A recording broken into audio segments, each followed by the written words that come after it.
तो ये हमारा जो आईटीआर का पार्ट 1 है, यहाँ पर हम एक आईटीआर भरने वाले हैं। वो जो पर्सन उनकी फैमिली पेंशन आती है, साथ में जो इनकम उनके सोर्स ऑफ इनकम है वो है उनका बैंक का या डिपॉजिट का इंटरेस्ट है, तो उसकी हम रिटर्न यहाँ पे भरने वाले हैं। जब भी आप रिटर्न भरते हैं तो आपने सिंपली क्या करना है, लॉगिन करना है।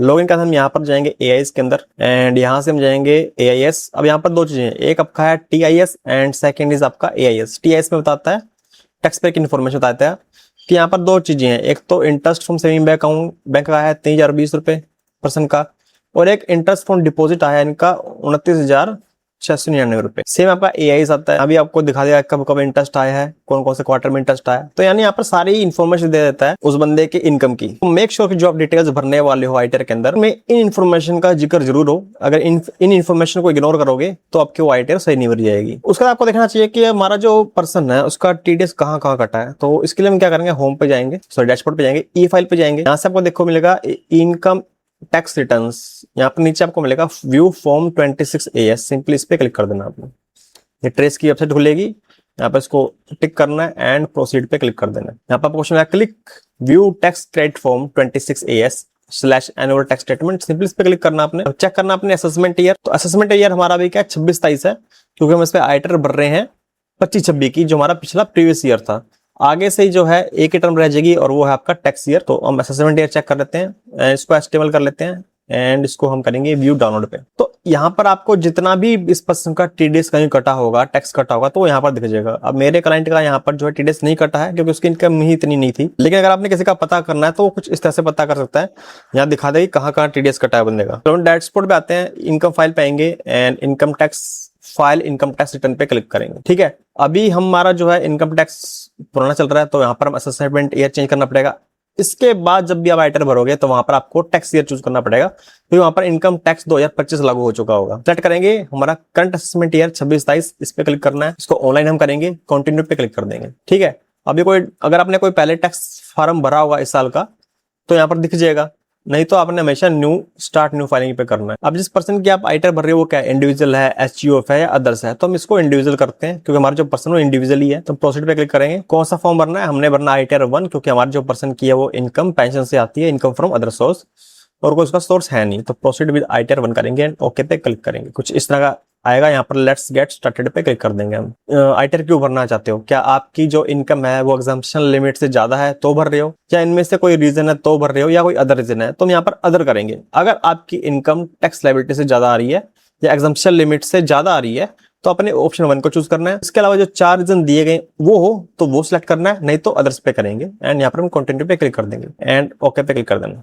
सबसे पहले आपका था पर्सनल इन्फॉर्मेशन, यहाँ पर आपकी पर्सनल इन्फॉर्मेशन होगी, क्लिक करना है। देख लेना है कि आपका जो नाम, पैन कार्ड, कॉन्टैक्ट वगैरह सब यहाँ पर सही है या नहीं है, वो आपने देखना है। अब हमारे फैमिली पेंशन में है तो यहाँ पर नेचर ऑफ एम्प्लॉयमेंट में फैमिली पेंशन को चूज करेंगे जो होता है नॉट एप्लीकेबल एंड ओके पे क्लिक कर देना। फिर फाइलिंग सेक्शन में अब आप 139 सेक्शन 1 भर रहे हो, 4 भर रहे हो, 5 भर रहे हो, वो आपके ऊपर डिपेंड कर रहा है। अगर आप पहली बार ड्यू डेट से पहले आईटीआर भर रहे हो तो इसको टिक करना है। अगर आप कोई बिलेटेड रिटर्न भर रहे हो यानी उसकी ड्यू डेट निकल चुकी है और अब आप भर रहे हो तो इसको सेकंड ऑप्शन 139 अंडर सेक्शन 4 करना है। कोई रिवाइज रिटर्न भर रहे हो तो 139 अंडर सेक्शन 5 करना है। अपडेटेड रिटर्न जो आईटीआर यू भर रहे हो तो 139 सेक्शन 8A भरना आपने। तो हम पहली बार भर रहे हैं तो 139 1 पे करेंगे। अगर इसको नो करते तो आप जो है न्यू टैक्स रिजाइम के अकॉर्डिंग टैक्स भर रहे हो। इसको अगर आप यस करते हो तो वो आपका ओल्ड टैक्स रिजाइम के अकॉर्डिंग होता है। तो हम न्यू टैक्स रिजाइम यहाँ पर चूज करके चल रहे हैं। Whether return is being filed by respective SSC, तो इसको नो करते हैं। आपकी बैंक डिटेल आती है जहां पर आपको कोई रिफंड आ रहा होगा तो इस बैंक के अंदर आएगा।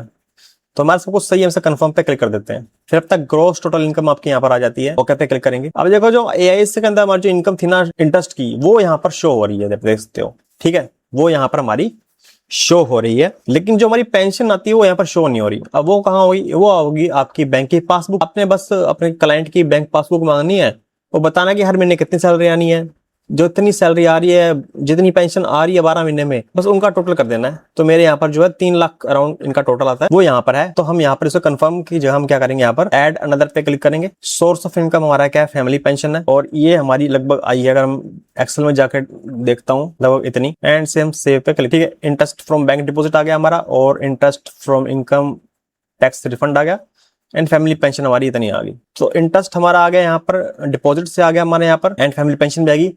अगर हम एआईएस में जाए तो एक इनकम और थी यहाँ पर हमारी, क्या थी, इंटरेस्ट इनकम फ्रॉम सेविंग भी थी कितनी ₹3020, तो हम वो भी यहाँ पर ऐड कर लेते हैं। ठीक है, इसको हम करेंगे interest from saving bank account हो जाएगा और ये हमारा है अराउंड ₹3020 एंड इसे सेव कर लेते हैं हम। ऑलमोस्ट हमारे यहाँ पर 3,33,415 की इनकम फ्रॉम अदर सोर्स आ चुकी है। बाकी हमारा कोई एलटीसी नहीं है, कोई हमारा जो है और कोई इनकम या कोई एग्जाम्प्ट इनकम नहीं है, तो सबको बस सिलेक्ट करना अपने यहाँ पर एंड हम यहाँ पर से कंफर्म पे क्लिक कर देंगे। अब आता टोटल डिडक्शन हमारी 0 है क्योंकि हमने कोई डिडक्शन लेनी नहीं है, तो हम इसको कंफर्म करेंगे। फिर टैक्स पेड, हमने हमारा कोई टैक्स कटा भी नहीं है, टीडीएस इसमें कटा है ना यहाँ कटा है, कोई advance and self assessment payment हमारी, तो इसको हम कंफर्म करेंगे। ठीक है, वेरीफाई योर टैक्सेबल डिटेल्स, हम इसको प्रोवाइड करेंगे इन्फॉर्मेशन से। देखें कि हमारा कोई भी टैक्स यहाँ पर नहीं है, सब कुछ 000 है। कंफर्म पे क्लिक कर देना। यहाँ पर हमने कुछ नहीं फिल करना, सिंपली कंफर्म कर देना। कोई टैक्स लायबिलिटी होगी तो यहाँ दिखा देगा कि तुम्हारा इतना टैक्स बन रहा है, वो तुम्हें पे करना है, वो अलग केस में आएगा। फिर हम प्रोसीड टू वेरिफिकेशन पे जाएंगे, कुछ इस तरह से होगा एंड हमारा सब कुछ 0 है ना, हमारा कोई रिफंड है। Prove and submit your return पे हम क्लिक कर देंगे। इसको चेक करना, अपने प्लेस आपने लिखना है जो आपका है यहाँ पर सिरसा से, एंड प्रोसीड टू वैलिडेशन पे क्लिक कर देना। अब देखो क्या कैटेगरी ऑफ डिफेक्ट है, अब यहाँ पे एक एरर आ गया। इसमें क्या है, इधर secondary address name as primary address, तो यानी हमने कहीं ना कहीं कोई रिटर्न गलत करी है। पर्सनल इन्फॉर्मेशन पे जाएंगे हम, यहाँ पर इसको एडिट करेंगे। ठीक है, ये रहा हमारा error, is the secondary address same as your primary address, तो हम इसको यस कर देना, बस जो ऊपर का एड्रेस है वो नीचे आ जाएगा एंड सिंपली हम सेव पे क्लिक कर देंगे एंड हमसे कंफर्म पे क्लिक कर देते हैं। वैलिडेशन हमारा सक्सेसफुल हो गया है।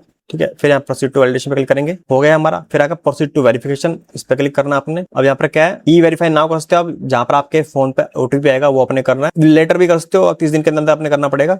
तो हम ई वेरीफाई कर देते हैं, कंटिन्यू पे क्लिक करेंगे। How to want to verify, I would like to verify using OTP on mobile number and register with Aadhaar, तो सिंपली इसको यहाँ करेंगे एंड इसको हम करेंगे कंटिन्यू। जनरेट आधार OTP यहाँ पर आ जाएगा एंड इसे सबमिट पे हम क्लिक कर देंगे। यहाँ से हम डाउनलोड रिसिप्ट पे क्लिक करेंगे, रिसिप्ट डाउनलोड हो जाएगी जो अपने क्लाइंट को आप दे सकते हो एक्नॉलेजमेंट के लिए। तो इस तरह से आप आईटीआर 1 भर सकते हो अगर आपका पर्सन के पास पेंशन की इनकम आ रही है और या उनका कोई बैंक डिपॉजिट से कोई इंटरेस्ट वगैरह है, और अगर उनकी पेंशन आपके उनके AIS या TIS में नहीं शो हो रही है, तो इस तरह से आप भर सकते हैं।